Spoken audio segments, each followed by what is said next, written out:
महानगरपालिकेची जी प्रभाग रचना होती, ज्या प्रभाग रचनेची खरं तर अनेक दिवसांपासून प्रतीक्षा होती, हीच प्रतीक्षा आता संपलेली आहे आणि पुणे महानगरपालिकेची प्रभाग रचना जी आहे ती आज जाहीर करण्यात आली आहे। पुण्याचे जे महानगरपालिकेचे आयुक्त आहेत नवल किशोर राम सर यांच्या हस्ते आज या सगळ्याच प्रभाग रचनेची आहे त्याचा मॅप जो आहे तो जाहीर करण्यात आला, डिक्लेअर करण्यात आला। अर्थातच आपण बघतोय की 41 प्रभाग केलेले आहेत आणि ज्यावरती सगळ्यात जास्त डिस्कशन होत होतं, चर्चा होत होती ती म्हणजे 3चा प्रभाग असणार की 4चे प्रभाग असणार। तर यंदाच्या वर्षीच्या निवडणुकांमध्ये 4चे 40 प्रभाग करण्यात आलेले आहेत आणि एक प्रभाग जो आहे तो 5चा करण्यात आला। हा जो एक 5चा प्रभाग असणार आहे तो 38 नंबरचा प्रभाग आहे, म्हणजेच आंबेगाव कात्रजचा प्रभाग आहे। या एकाच फक्त प्रभागामध्ये 5 सदस्य असणार आहेत, बाकीच्या सगळ्याच प्रभागांमध्ये 4च सदस्य असणार आहेत। आपण बघतोय की आत्ताच काही वेळापूर्वी या ठिकाणी ही सगळी प्रभाग रचना जी आहे ती जाहीर झाली आणि प्रभाग रचना जाहीर झाल्याच्या नंतर पत्रकार असतील किंवा मग स्थानिक कार्यकर्ते असतील, विविध पक्षांचे कार्यकर्ते असतील, त्यांच्याकडून कुठेतरी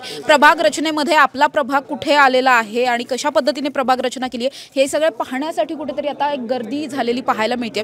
या सगळ्यावरती हरकती सुद्धा सुचवण्यात येणार आहेत। खरं तर 3 तारखेपर्यंत म्हणजे 3 सप्टेंबर पर्यंत या सगळ्यावरती जर कुणाला हरकती असतील तर त्या हरकती सुचवण्यासाठीची वेळ देण्यात आलेली आहे। एक फॉर्म देण्यात आला, या फॉर्मवरती जर जी काही हरकत असेल, जी काही अडचण असेल त्या पद्धतीने कुठेतरी आपल्याला फॉर्म भरून तो सबमिट करायचा आहे पुणे महानगरपालिकेमध्ये आणि त्याच्यानंतर मग 4 तारखेच्या नंतर या सगळ्या हरकतींवरती सुनावणी जी आहे ती पार पडणार आहे आणि त्याच्यानंतर फायनल ड्राफ्ट जो आहे तो समोर येताना पाहायला मिळेल। जो काही अंदाज मांडला जात होता की 2017 सारखीच अगदी सेम टू सेम तशाच पद्धतीची प्रभाग रचना यंदाच्या वर्षी सुद्धा केली जाईल, तसं झालेलं नाहीये। बरीच उलथापालथ झालेली पाहायला मिळते। अनेक काही ज्येष्ठ पत्रकार पाहिले पण किंवा ज्येष्ठ नेते जर पाहिले तर त्यांच्या अनुषंगाने पाहायला गेल्यास ही सगळीच प्रभाग रचना ही आधीच्या 2017च्या प्रभाग रचनेपेक्षा प्रचंड वेगळी आहे। त्यामुळे अनेक प्रभागांची उलथापालथ झालेली आहे।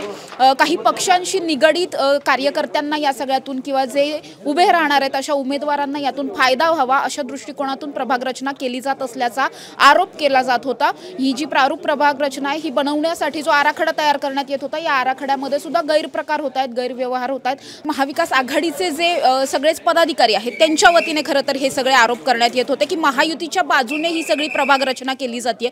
तशा पद्धतीने आता जर पाहायला गेल्यास आता जी काही प्रभाग रचना केली आहे त्यावरून ती कुठल्या एका पक्षाला साजेशी अशी केली आहे असं वाटत नसल्याचं बोललं जात आहे। अर्थात या सगळ्यामध्ये जो काही अभ्यास आहे तो संपूर्ण अभ्यास करून सविस्तर यामधलं विश्लेषण सुद्धा टॉप न्यूज मराठीच्या माध्यमातून आम्ही लवकरच या सगळ्या विषयावरती बोलणार आहोत। मात्र आता जी काही प्राथमिक माहिती आहे, प्राथमिक जे काही दिसतंय त्या अनुषंगाने 2017च्या पेक्षा प्रचंड वेगळी ही सगळी प्रभाग रचना आहे।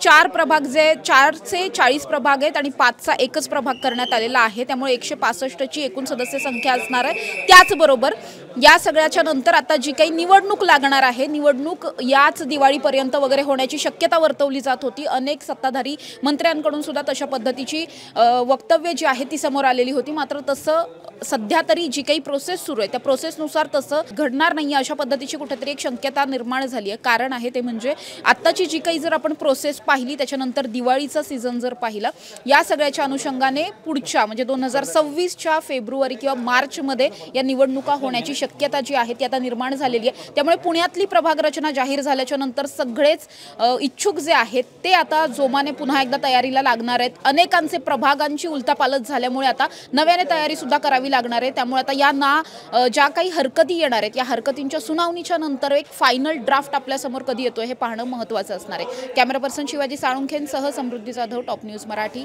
पुणे। घ्या परदेशात भरारी, तेही सर्वसामान्यांना परवडणारी। 1 रुपया भरा आणि थायलंडमध्ये फिरा। सचिन इंटरनॅशनल घेऊन आले आहेत जगातली सर्वात स्वस्त परदेश टूर। पूर्ण 5 दिवसांचं पॅकेज आता फक्त 32,999 रुपयांमध्ये। पॅकेजमध्ये विमान प्रवास, हॉटेल, ब्रेकफास्ट, ट्रान्सपोर्ट आणि प्रेक्षणीय स्थळे। सचिन इंटरनॅशनल 18 वर्षांपासून पर्यटन क्षेत्रातील एक विश्वसनीय नाव। सचिन इंटरनॅशनल सोबत मनसोक्त फिरा। संपर्क 7767989898।